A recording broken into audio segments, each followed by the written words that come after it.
The morning sun cast long shadows across the United Nations building in New York.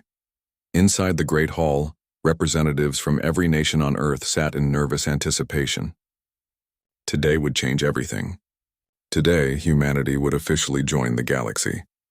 Ambassador Sarah Mitchell adjusted her tie and checked her notes one final time. She had spent months preparing for this moment.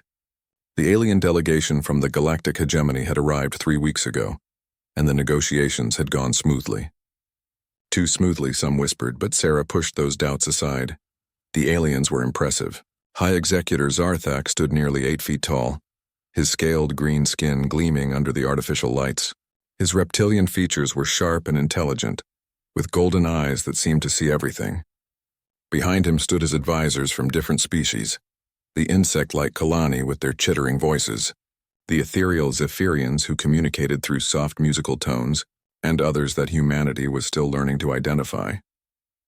"Ladies and gentlemen," Sarah announced to the packed assembly hall, "we are gathered here today to witness history. For the first time, Earth will sign a treaty with representatives from the stars." The cameras rolled. Every major news network on Earth was broadcasting live. In homes, offices, and schools around the world, people watched with wonder and excitement. Children pressed their faces against screens, dreaming of visiting distant planets. Scientists furiously took notes, already imagining the technologies they might learn. Zarthak stepped forward to the podium. His translator device rendered his hissing speech into perfect English. "People of Earth," he began, his voice carrying an odd warmth, "this is indeed a momentous day. Your species has shown remarkable potential. Your creativity, your determination, your capacity for both cooperation and competition, all of these qualities make you unique." Sarah smiled. The word unique felt like a compliment. She had no idea it was a death sentence. However, Zarthak continued, his tone shifting subtly. "The Galactic Hegemony has learned through millennia of experience that some species, no matter how promising they appear, pose too great a risk to galactic stability." A murmur of confusion rippled through the assembly. Sarah frowned. This was not in the script they had discussed. "Your species, humans, have shown a disturbing pattern throughout your short history. You fight constantly. You adapt too quickly. You refuse to accept limitations. You dream of spreading among the stars, but you lack the wisdom to do so responsibly." The murmur grew louder. Several delegates stood up demanding explanations. Sarah stepped toward the microphone, but Zarthak raised a clawed hand for silence. "The Galactic Hegemony has therefore made a decision. Humanity will be reduced to a manageable population. Those who remain will serve as a subject species, properly guided by superior wisdom." "What are you talking about?" Sarah demanded, but her voice was drowned out by rising shouts from the assembly. Zarthak reached into his robes and withdrew a small, crystalline device. It pulsed with an inner light that hurt to look at directly. "This is a quantum gene-lock weapon, keyed specifically to human DNA. Consider this a demonstration of the consequences of resistance." He pressed a button on the device. The effect was instantaneous and horrifying. Across the world, in the most densely populated regions, 10 billion humans simply ended. In Beijing, a businessman reaching for his coffee turned to ash mid-motion. In Mumbai, children playing in a schoolyard collapsed into gray dust. In New York, just blocks from the UN building, entire city blocks fell silent as their inhabitants disintegrated. The weapon was impossibly precise. It left buildings intact, left animals and plants unharmed, but every human within its targeted zones became nothing more than a fine powder that drifted on the wind like snow. In the assembly hall, the representatives watched their phones and tablets in growing horror as reports flooded in. The news feeds showed empty streets where moments before millions of people had lived and worked. Cars sat abandoned with piles of ash in the driver's seats. Playgrounds stood empty except for small gray mounds beneath swings. 10 billion of your kind are now gone," Zarthak announced calmly, as screams and sobs filled the hall. "This was the quick and merciful option. The 3 billion who remain can choose to surrender completely to hegemony rule, or they can join their companions." Sarah Mitchell stared at her phone screen, watching footage from her hometown of Chicago. The entire downtown area was silent, covered in a thin layer of gray ash that had once been human beings. Her parents lived there. Her sister, her nephew who had just started kindergarten. "You monsters," she whispered. Zarthak's golden eyes fixed on her. We are pragmatists, Ambassador Mitchell. Your species would have inevitably caused trouble. Better to solve the problem now while it is still small. Around the hall, world leaders were receiving updates from their capitals. The pattern was the same everywhere. The most populated areas had been targeted. China had lost nearly 1 billion people in seconds. India, almost as many. The United States, Europe, Japan, all had suffered massive casualties. You have 72 standard hours to agree to unconditional surrender. Zarthak continued. During this time, you may observe our fleet in your orbit and consider your options. When the time limit expires, you will either submit completely to hegemony authority, or we will finish what we have begun. He gestured to his fellow aliens, and they filed out of the assembly hall with the same casual indifference they might show after a boring business meeting. To them, the extermination of 10 billion sentient beings was just another day's work. As the aliens departed, chaos erupted in the hall. Delegates screamed into phones trying to reach loved ones who might no longer exist. Others sat in stunned silence, staring at the screens that showed their empty cities. Some wept openly for the unimaginable loss, but Sarah Mitchell was not screaming or weeping. She was thinking.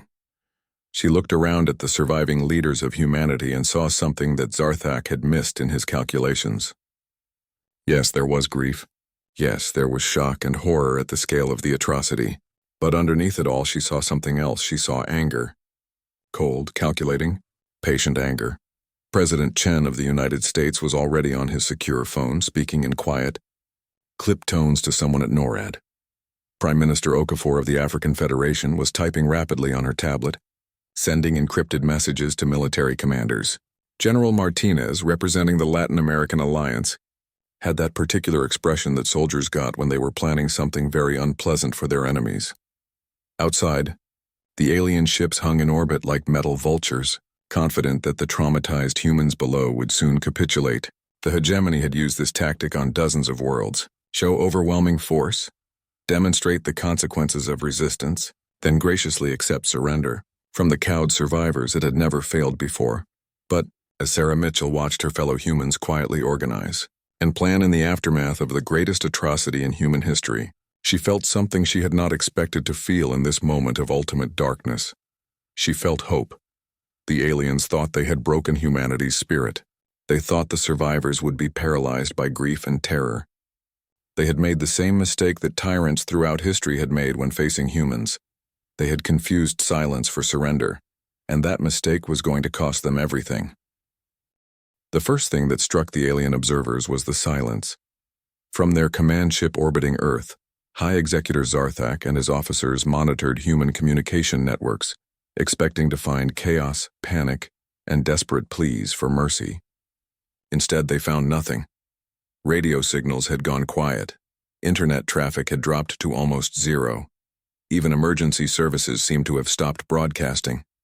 Curious, muttered Sub-Commander Veltar, a Kaylani whose compound eyes could process multiple data streams simultaneously. Usually the inferior species spend the waiting period begging for clemency or making futile threats.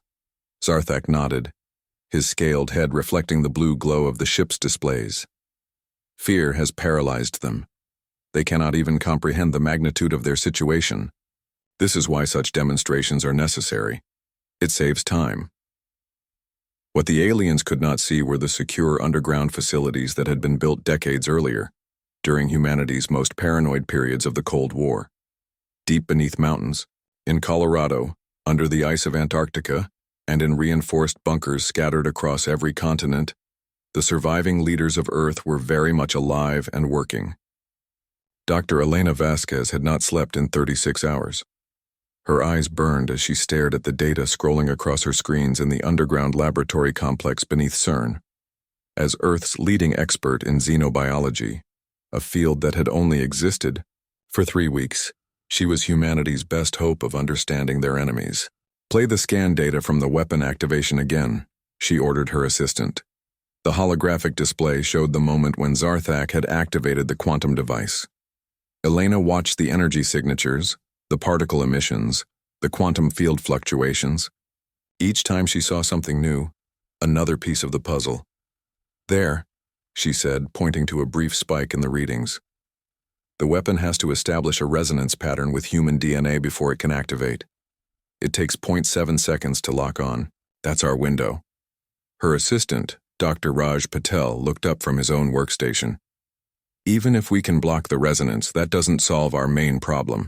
Their ships are still up there, and we have no way to fight them. Elena smiled grimly. Don't be so sure about that. 3,000 miles away, in a facility hidden beneath the Nevada desert, General Marcus Chen studied tactical displays that showed the alien fleet's positions. The ships were large and impressive, but they had made one critical error. They had assumed humans had no space-based weapons. Status report, he said to his aide. All Sword of Damocles platforms are online and ready, sir. The aliens have no idea we've had armed satellites in orbit for 20 years. Chen nodded. The Sword of Damocles project had been humanity's most classified program, a network of weapons platforms disguised as routine communication satellites. Each one carried enough firepower to destroy a city, and there were 43 of them positioned around Earth. But Chen knew that wouldn't be enough. The alien ships were protected by energy shields that no human weapon had been designed to penetrate. They needed something more. In his workshop beneath the Swiss Alps, tech mogul Harrison Park worked alongside teams of engineers and scientists who had been pulled from their normal lives and given one simple mission: figure out how alien technology worked, and figure it out fast. The shield generators use a rotating frequency modulation, said Dr. Lisa Zhang, one of the world's experts in quantum physics. Every few seconds, they shift to a different energy frequency. It's brilliant, actually. Any weapon fired at them would have to guess the right frequency, and the odds are astronomical. Park studied the data. What if we don't have to guess? What if we can force them to use a frequency we want? How? By hitting them with multiple frequencies simultaneously. Flood their systems with so much conflicting data that their shields lock onto the wrong pattern. Dr. Zhang's eyes widened. That might actually work. But we'd need incredibly precise timing across multiple weapons platforms. Leave that to me, Park said, his fingers already flying over his keyboard. Above ground, the world appeared to be in shock. Television broadcasts showed empty streets and grieving families. The few government officials who appeared on camera spoke in hushed, defeated tones about considering the alien ultimatum. But below ground, humanity was doing what it had always done best when faced with extinction. It was adapting. In Moscow, military engineers worked around the clock to modify nuclear missiles, replacing their warheads with electromagnetic pulse devices that could disrupt alien electronics. In Tokyo, computer specialists hacked into every surveillance satellite in orbit, turning them into an intelligence network that tracked the alien ship's movements. In London, biochemists analyzed the tissue samples that Zarthak had left behind on the podium microphone, identifying genetic weaknesses in hegemony species. The work continued in thousands of facilities around the world. Humanity's greatest minds, freed from the normal constraints of budgets, regulations, and international politics, focused on a single goal: survival. Dr. Vasquez made the first breakthrough on the second day. "I've got it," she announced over the secure communication network that linked all the hidden facilities. "The quantum weapon works by disrupting the electromagnetic field that holds human cells together. But there's a way to shield against it." On screens around the world, her colleagues watched as she demonstrated a small device that generated a protective field. When she activated the alien weapon fragment they had recovered, the device's energy beam simply dissipated harmlessly. "How long to mass produce?" asked General Chen. "With every 3D printer and manufacturing facility on Earth? 18 hours for enough units to protect the remaining population." Chen smiled. It was the first time he had smiled since watching 10 billion people die. "Outstanding. How many people are working on this?" "Everyone who's still alive and capable of holding a screwdriver," Elena replied. "Funny thing about humans, threaten to exterminate us, and we suddenly become very cooperative. The cooperation was unlike anything in human history. Political enemies worked side by side. Corporate rivals shared their most guarded secrets. Military units that had been training to fight each other now coordinated their efforts against a common enemy. In Australia, Mining companies used their equipment to dig new underground bunkers. In Canada, aerospace workers modified civilian aircraft into stealth fighters. In Brazil, pharmaceutical companies converted their factories to produce bioweapons designed specifically for alien physiology. As the 72-hour deadline approached, Admiral Sarah Cross stood in the command center of humanity's best-kept secret, an orbital defense platform that had been under construction for 30 years, disguised as a space station for astronomical research. The platform, called Sanctuary, was hidden behind the moon and equipped with weapons that incorporated the best of human engineering and captured alien technology. More importantly, it was crewed by volunteers who had one thing in common. They had all lost family members in the first attack. "Status report," Cross ordered. "All systems green," replied her tactical officer. "Stealth fields are holding. The aliens still don't know we're here." Cross looked at the chronometer. 6 hours remained until the ultimatum expired. On Earth below, the last of the protective devices was being distributed to survivors. Around the globe, weapons that had never been tested were being brought online. And in space, hidden weapons platforms were powering up for the first time. She opened a communication channel to every facility on Earth and every human in hiding around the solar system. "This is Admiral Cross. In 6 hours, we're going to show these aliens what happens when you murder 10 billion humans. We're going to show them that they picked a fight with the wrong species. Operation Alien Eradicated begins at 800 hours tomorrow." As she spoke, she thought about her daughter who had been visiting Beijing when the weapon struck. She thought about her grandson, who would have been celebrating his 5th birthday today. She thought about the 10 billion people who had died for the crime of being human. The aliens thought humanity was broken. They thought the survivors would surrender rather than face annihilation. They were about to learn how wrong they could be. In the orbital command ship, Zarthak prepared his acceptance speech for the humans' inevitable surrender. He had no way of knowing that every communication signal his ship had sent to Earth had been intercepted and analyzed. He had no idea that his ship's positions were being tracked by 1,000 hidden sensors. He could not imagine that the primitive humans had spent the last 2 days turning their entire planet into a weapon. The silence from Earth was not the quiet of defeat. It was the calm before the storm. The attack began exactly at 800 hours, Earth Standard Time.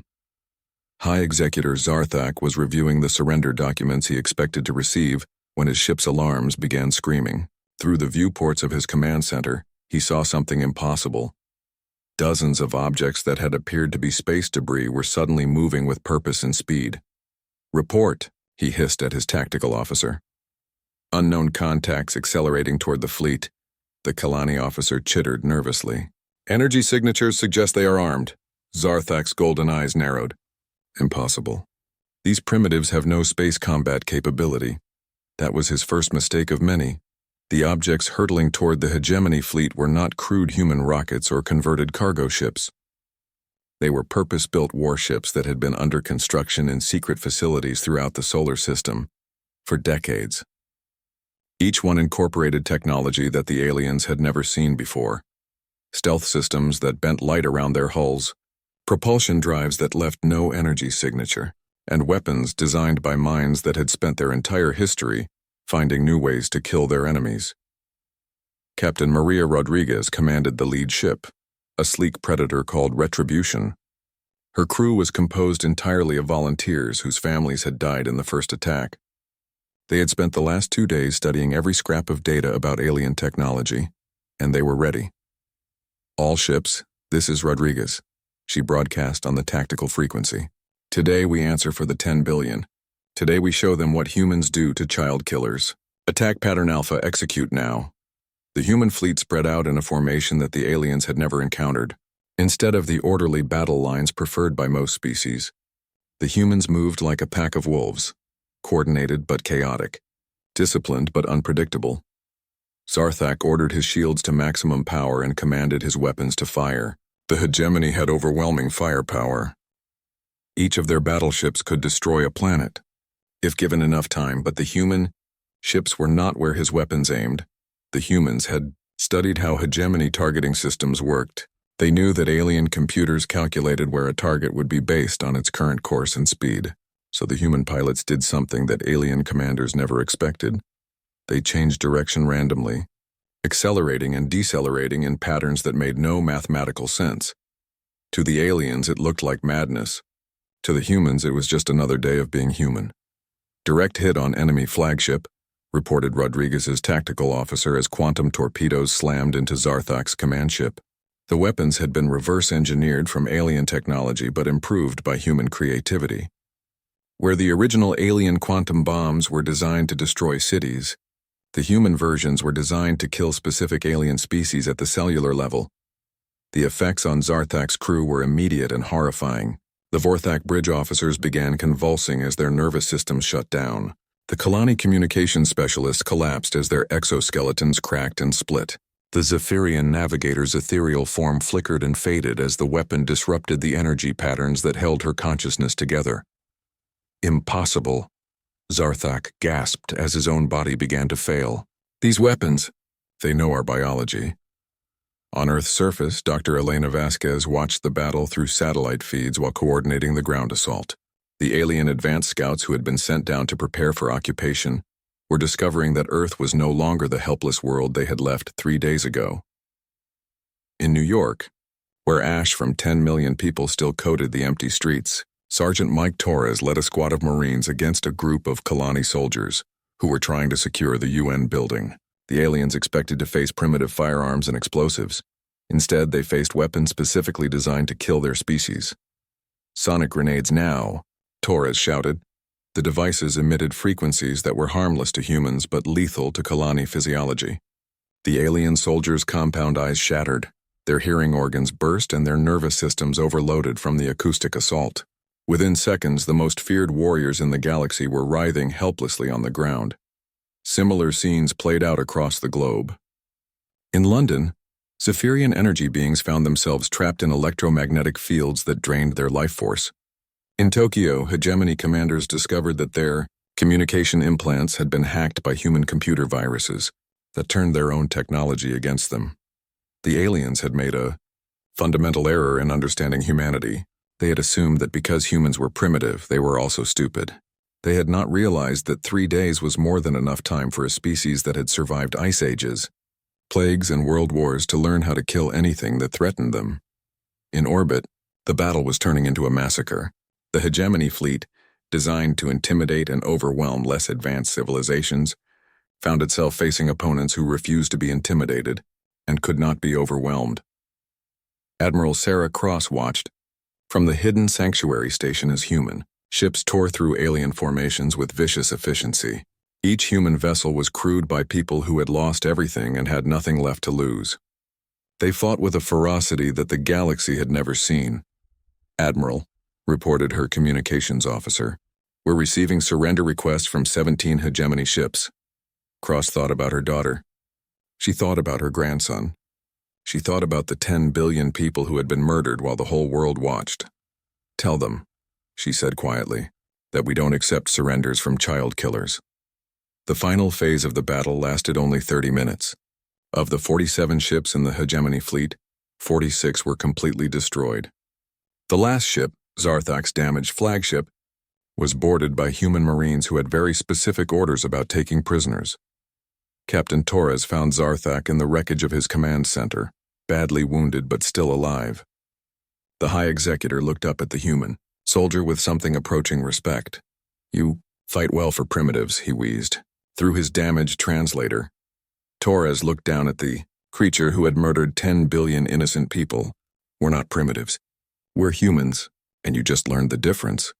As Torres and his squad dragged Zarthak toward their shuttle, the alien commander asked, "What will you do with me?" "That depends," Torres replied, "on how much you can tell us about the rest of your empire."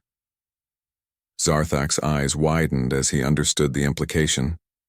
"You cannot be planning to attack hegemony space. There are thousands of worlds, millions of ships. You are only one planet." Torres smiled, but there was no warmth in it. "You're right. We're only one planet, but we're a very angry planet, and we've got a lot of friends to avenge." As the last of the alien ships exploded in brilliant fireballs that lit up Earth's night sky, humanity began to count the cost of their victory. Not a single human vessel had been lost. The ground forces had suffered minimal casualties. The orbital battle had lasted less than 6 hours. Dr. Vasquez studied the preliminary reports with amazement. "I don't understand it," she said to General Chen. "By every tactical analysis, they should have overwhelmed us. Their technology was superior, their ships were larger, their experience was greater." Chen looked at the images of burning alien wreckage falling through Earth's atmosphere like shooting stars. They had better technology, he agreed. But they made one crucial mistake. What's that? They thought that being advanced meant being civilized.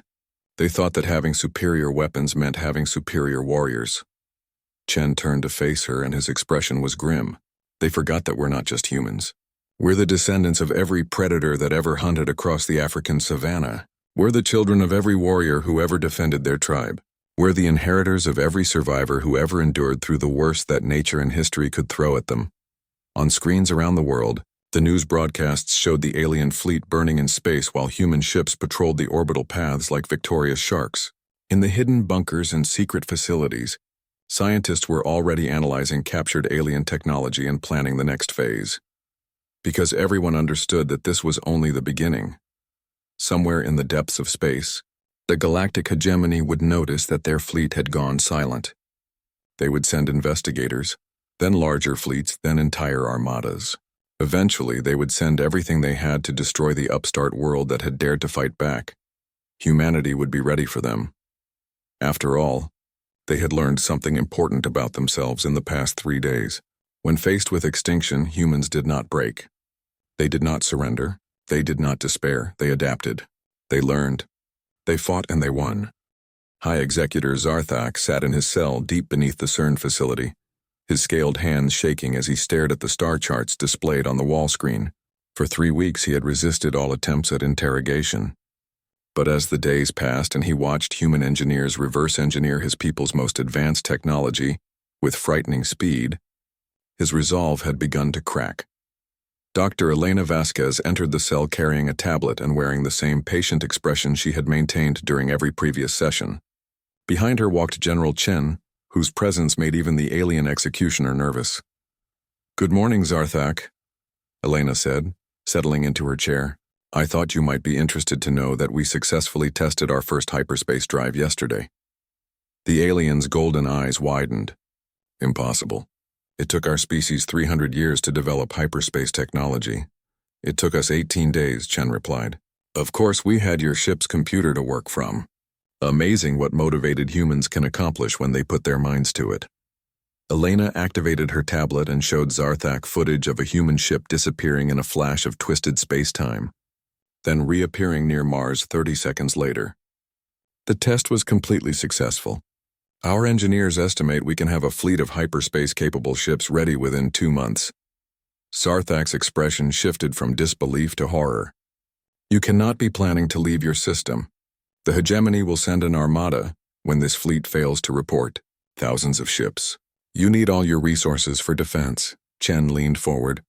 "See, that's where you and we disagree. We've learned a lot about your people over the past few weeks. The hegemony rules through fear and intimidation. You pick on species that can't fight back, and when someone does resist, you escalate until they're crushed. This strategy has maintained galactic peace for over 2,000 years, Zarthak protested. Has it? Elena asked, bringing up another display. According to your own records, the hegemony has exterminated over 400 species in that time. That's not peace. That's genocide. The alien fell silent, unable to argue with his own people's history. Chen stood and walked to the star chart on the wall. Here's what we know about your empire's structure. When a fleet like yours goes missing, standard protocol is to send a larger investigation force within 6 months. When that force doesn't return, you escalate to a full battle group. If that fails, you commit an entire sector fleet. He turned back to Zarthak. The problem with that strategy is that it assumes the enemy will stay in one place and wait for you to build up your forces. But humans don't think that way.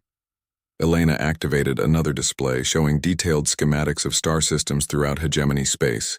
You see, while you've been sitting in this cell, our people have been very busy. We've mapped your supply lines, identified your major military production facilities, and located your command centers. Zarthak's breathing became rapid and shallow. How could you possibly know all this? Because you told us, Chen said with a cold smile. Maybe not directly, but your ship's computer contained extensive navigation records, supply manifests, and communication logs. Your people are very thorough record keepers. The alien realized the magnitude of what the humans had learned. You would not dare attack hegemony worlds directly. The retaliation would be, what? Elena interrupted. You'll kill our civilians? Destroy our cities? Murder billions of innocent people? She leaned closer to the cage. You already did that. You made this personal when you broadcast the death of 10 billion humans for the entertainment of your empire. General Chen activated a wall display showing the construction bays where humanity's new fleet was taking shape. Dozens of ships, each one incorporating the best of human engineering with captured alien technology, were nearing completion. Operation Alien Eradicated is entering its second phase, he announced.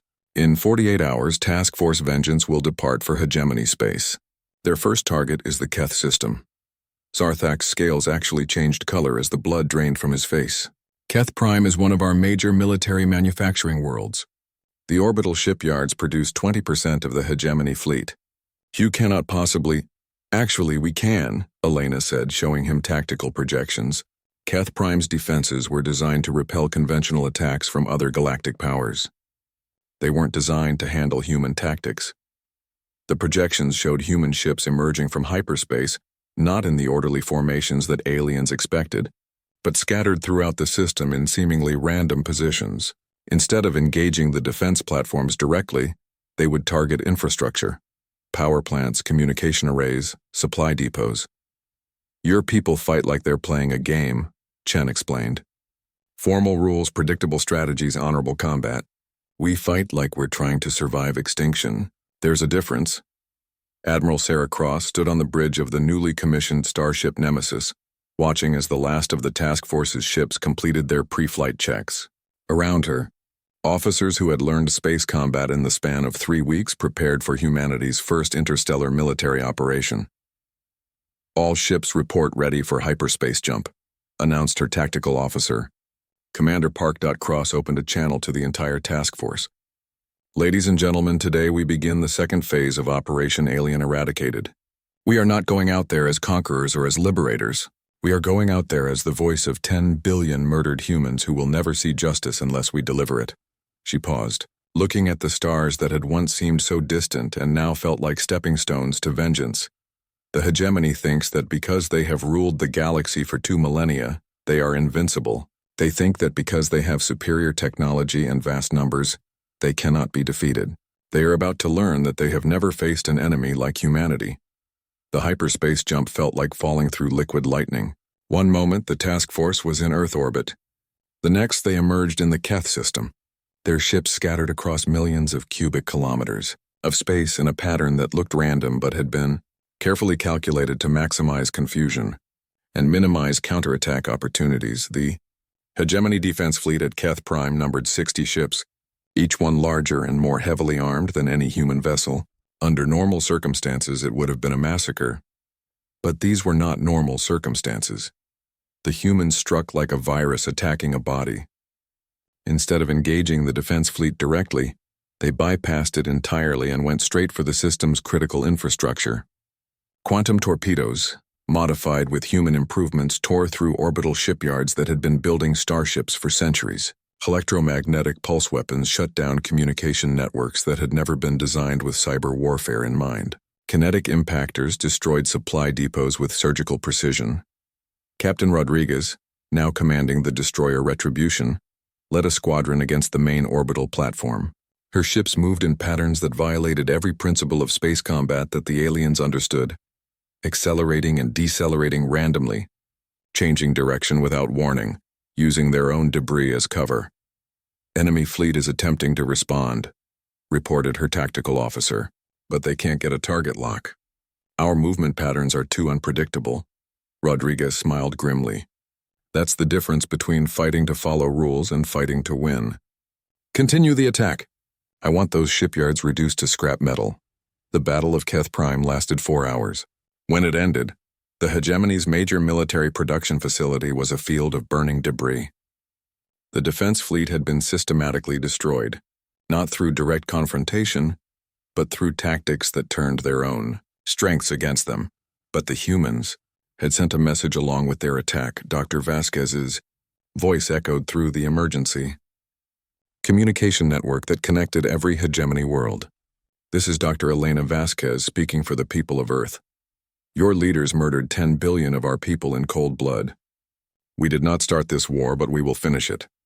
The message continued, broadcast on every frequency the aliens used. To the military forces of the hegemony, surrender now, and you will be treated according to the laws of war. Continue to support the regime that commits genocide, and you will share their fate. To the civilian populations of hegemony worlds, we have no quarrel with you. Renounce your allegiance to the current government and you will be spared. To the leaders of the galactic hegemony, you wanted to demonstrate your power by murdering our families. Now we will demonstrate ours. As Task Force Vengeance moved on to its next target, reports began flooding in from across hegemony space. 3 more human fleets had appeared simultaneously at different systems, each one striking with the same devastating efficiency. The hegemony's military command structure, which had operated without serious challenge for 2,000 years, was in chaos. On Earth, General Chen watched the tactical displays with satisfaction. The first phase had been about survival. This phase was about justice, but he knew that the hardest part was still to come. Defeating the hegemony's military was one thing. Deciding what to do with a galaxy full of conquered worlds was another entirely. In his cell, Zarthak watched the reports of human victories with growing amazement and terror. These creatures, these primitive. 6 months after the first human ship entered hegemony space, the galaxy had changed beyond recognition. Dr. Elena Vasquez stood in what had once been the throne room of the hegemony's capital world, now converted into a temporary medical facility. Around her, alien refugees from dozens of species received treatment for injuries sustained during the final collapse of their government. Human medics worked alongside alien doctors, sharing knowledge and supplies without regard for the political chaos outside. Status report, she said to Dr. Patel, who had become her chief coordinator for refugee operations. 17 more worlds declared independence this week, he replied, checking his tablet. The Terrellian system wants to join our federation. The Kalani colony worlds are requesting human protection, and we just received word that the last hegemony battle fleet surrendered at Proxima 7. Elena nodded, though she felt no satisfaction at the news. The military victory had been complete, faster and more thorough than anyone had predicted. The hegemony's vast fleets, designed to intimidate primitive worlds into submission, had proven helpless against human tactics and technology. Their command structure, dependent on rigid hierarchy and predictable strategies, had collapsed when faced with the controlled chaos of human warfare. But winning the war had been the easy part. Building something better from the ruins was proving much more difficult. General Chen arrived for their daily briefing, looking as tired as Elena felt. The weight of governing a galaxy was wearing on all of them. The Security Council is asking for your recommendation on the Vorthak homeworld situation, he said. Elena sighed. The Vorthak had been the dominant species in the hegemony, the architects of the genocide that had killed 10 billion humans. Many of the surviving human leaders wanted them exterminated in return. It would have been easy to do. Humanity now possessed weapons that could sterilize entire planets with the same precision that had once been used against Earth. What does the intelligence assessment say? She asked. The Vorthak government has collapsed completely. Most of their military commanders are dead or in hiding. The civilian population is in chaos, food shortages, infrastructure breakdown, civil wars breaking out in dozens of regions. Elena walked to the large window that overlooked the alien capital city. Below, she could see humans and aliens working together to restore power to damaged neighborhoods. Children from multiple species played in the streets, their games mixing languages and customs in ways that would have been impossible under hegemony rule. You know what the difference is between us and them? She asked Chen. What? They killed 10 billion humans and called it a demonstration of power. We could kill 10 billion Vorthak and call it justice. But if we do that, we become exactly what we fought against. Chen was quiet for a moment. The families of the victims might disagree. Some of them will. But that's why we're not taking a vote on this decision. Elena turned back to him. Send aid to the Vorthak homeworld. Food, medical supplies, engineers to help restore their infrastructure. Same package we've sent to every other refugee world. There's going to be significant opposition to that decision.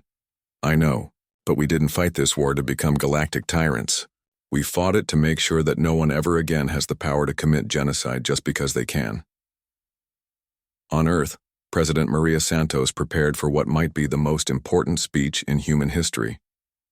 In a few hours, she would address representatives from over 300 worlds, the remnants of the hegemony, newly independent colonies and species that had been hiding in the shadows for centuries, waiting for their chance at freedom. Her aide, Secretary Williams, handed her the final draft of the Galactic Federation Charter. The legal team says it's ready for presentation.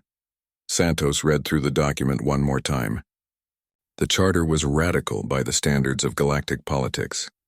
It established a voluntary federation of worlds with no dominant species or governing empire. Each member world would maintain its sovereignty while contributing to mutual defense and technological sharing. Most importantly, it included absolute prohibitions against extinction-level weapons and genocide. Madam President, Williams said quietly, some of our allies are concerned that we're giving up too much power. We could rule the galaxy if we wanted to. Our military is unopposed. Our technology is superior. Our strategic position is unassailable. Santos set down the charter and looked out at the memorial garden visible from her office window. 10 billion names were etched in crystal there, each one representing a human life cut short by alien ambition. Secretary, do you know why the hegemony fell so quickly once we started fighting them? Superior human tactics and technology? Partly. But the real reason was that they had no one willing to die for them. When we hit their fleets, their crews surrendered rather than fight to the death.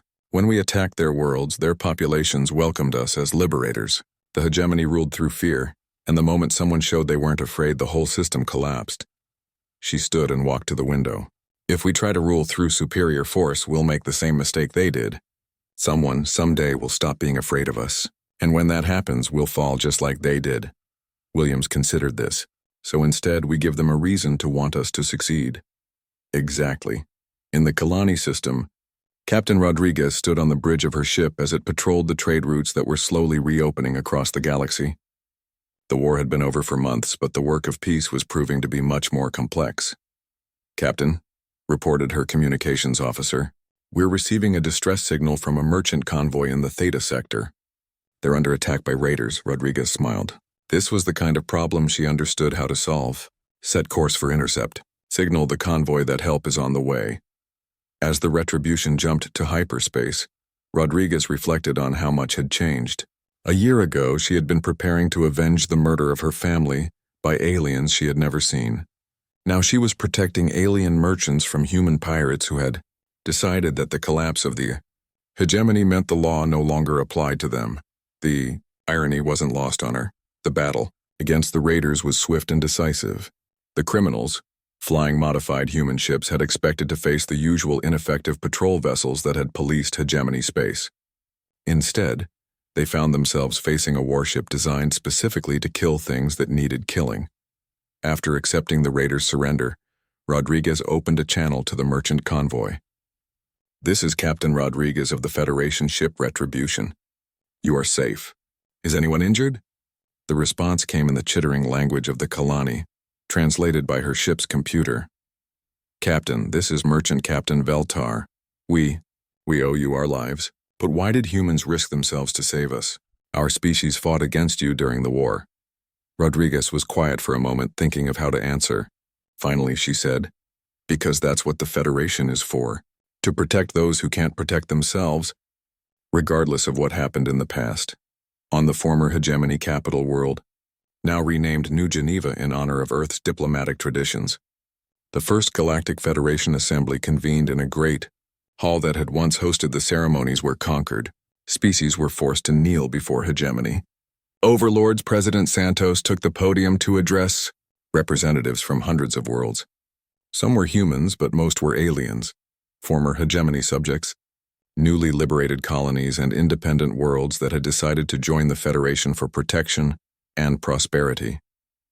Delegates, she began, we gather today not as conquerors and conquered, but as free beings united by a common purpose. 6 months ago, The galactic hegemony demonstrated their idea of order by murdering 10 billion humans in cold blood. They believed that fear and overwhelming force were the foundations of civilization. She paused, looking out at the diverse assembly. Vorthak sat next to humans. Kalani delegates worked alongside former enemies, and species that had been enslaved for centuries now participated as equals in galactic government. They were wrong. Today, we establish a different foundation. The principle that all sentient beings have the right to exist, to grow, and to determine their own destiny. The Federation will protect that right, not through conquest or intimidation, but through cooperation and mutual aid. The vote on the Federation Charter was unanimous. For the first time in galactic history, a government had been established that derived its authority not from military might, but from the consent of the governed. After the ceremony, Elena Vasquez walked through the memorial garden that had been built where the hegemony's weapons testing facility once stood. The garden contained not just human names, but the names of every sentient being who had died under hegemony rule. Millions of beings from hundreds of species, all victims of the same brutal philosophy that had once threatened Earth.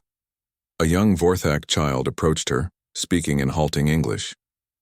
"Dr. Vasquez, my teacher says you are the human who stopped the war. Is that true?"